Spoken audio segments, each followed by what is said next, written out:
يعلنها. الخطيب يرصد مكافآت مالية ضخمة للاعبين لتحفيزهم على الفوز على الزمالك الليلة.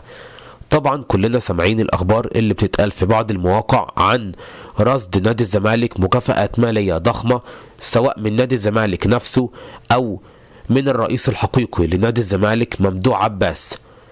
ولم نسمع أي خبر عن رصد النادي الأهلي مكافأة خاصة للاعبيه، ولكن الحقيقة هي أن في النادي الأهلي مثل هذه الأخبار لا يتم نشرها، ولكن بيكون فقط الأخبار دي متداولة داخل النادي الأهلي ومتداولة طبعا داخل الفرقة.